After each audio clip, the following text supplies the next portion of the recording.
President Trump, I never doubted you for 1 second. This is not quite 90 deals in 90 days, but it's a start.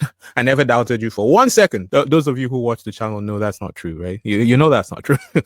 I don't like Trump's methods. I don't like that he picks these unnecessary battles sometimes. Exhibit A. I don't know that this joke was necessary for lower grocery prices or fair trade deals. It was a tasteless joke.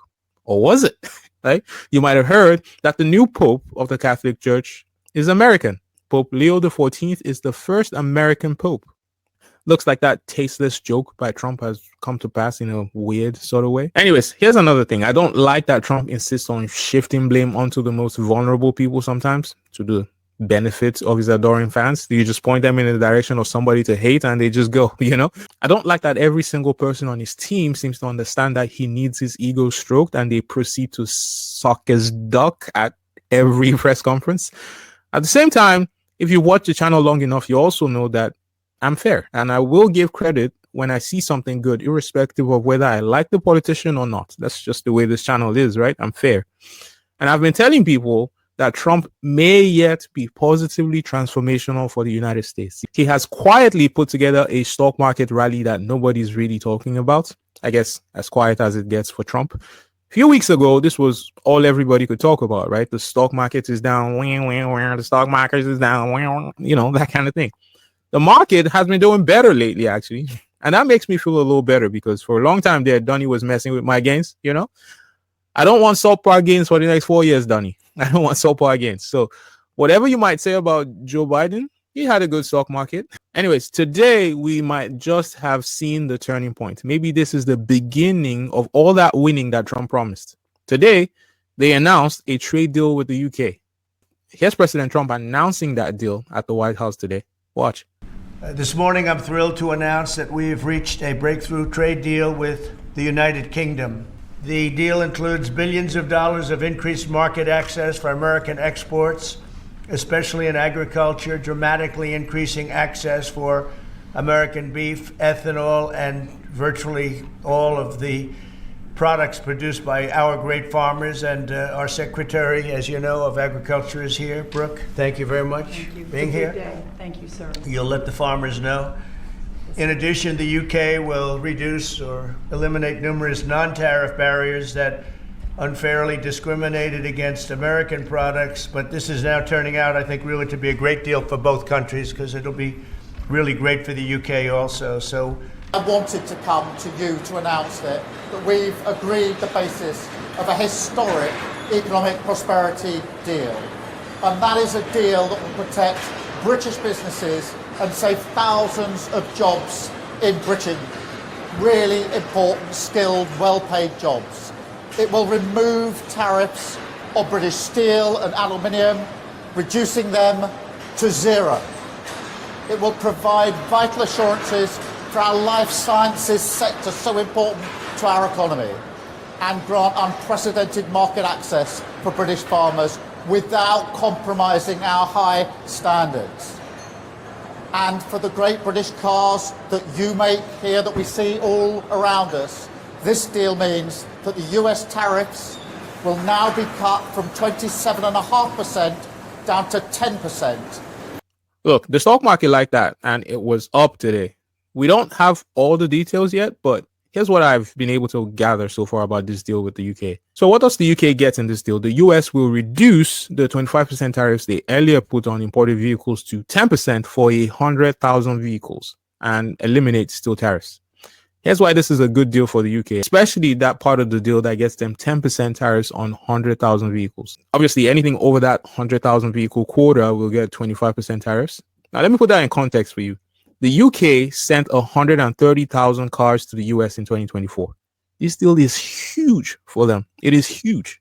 Obviously, eliminating steel tariffs will help the auto manufacturing industry as well in the UK. This deal could save as much as 25,000 jobs in the UK. It is huge. But what does the US get in return? The UK is opening up their markets a little bit more, in theory.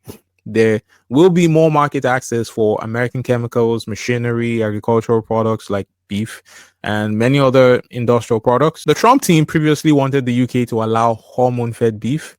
Now, as part of this deal, the UK agreed to slash tariffs on beef But the British government has said it would not weaken the UK's food standards, meaning no hormone-fed beef, essentially. Now, this still is interesting. I know Trump keeps talking about how countries around the world have been ripping off the US. The UK is really not one of those. They have a near balanced trade with the US, meaning they buy almost as much as they sell to the US, which is kind of wild when you consider they are a much smaller country. The US has 5 times the population of the UK, and yet they are near balanced on trade with the US. Obviously, there's a currency effect in there because we know the British pound is very strong. The UK has committed to reducing or eliminating non-tariff barriers that previously discriminated against American products. Potentially, this could lead to a more favorable environment for US businesses operating in the UK. The focus on reducing barriers and enhancing cooperation could lead to increased trade volumes and economic growth for both nations. So it's a win-win. It's a win-win. The other thing I should mention is that the US maintained their 10% baseline tariffs on all imported goods from the UK. Now, that one's very interesting. Trump has talked about how much money they're making with these reciprocal tariffs. So they get to keep that money. So here's what I'll say. Look, I like this deal. And here's why. As a Canadian, it means that there's a deal to be made for Canada. Like, we could easily make the same deal that the UK got here. We could easily make that deal. Trump wants additional access for their agricultural products. He has complained about our tariffs on things like dairy, for example, even though they've actually never met the quota to pay 270% tariffs on dairy. It will be interesting to see what concessions Canada can make in trying to make a deal with the US. The other thing is Trump wants strong domestic production on many of the things that we want to protect here in Canada, like our aluminum and steel, like cars, for example, like lumber. So we still need to find ways to diversify our trading partners, regardless of how a deal with the US pans out. There is a chance that we could get a quota on cars just like the UK just got. I don't know what Trump is going to do on aluminum and steel. Steel prices are obviously important to car prices, as you might know. Those are really the 3 tariffs Canada has right now: cars, aluminum, and steel. I guess there's also lumber, but that one's been a problem for years, right? As a person that lives in BC, that's a problem that I know about. But there is a deal to be made. The deal with China might be a bit more complicated. It will be interesting to see how that plays out. Trump said they are meeting next week with China. I'll be looking at that. I'm really interested in seeing how that goes. Look, I'm not married to ideology, as I've told you guys many times. I want Trump to succeed despite my personal feelings about his methods. I want Trump to succeed in the US because that usually means good things for Canada. It also means good things for my investments, you know?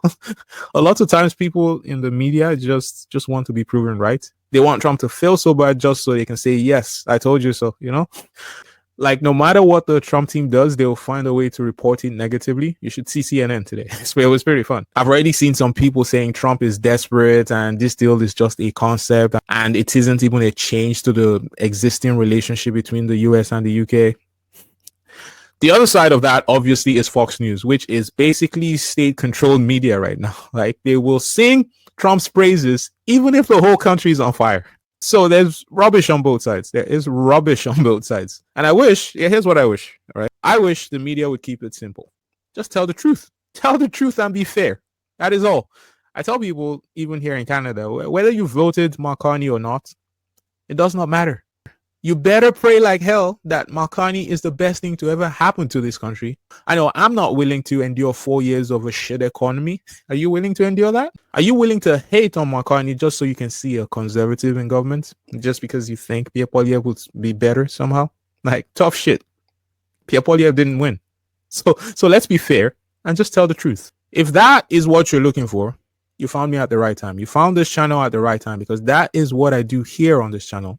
So please, subscribe if you're new to the channel and join the conversation in the comment section. Help me grow this community.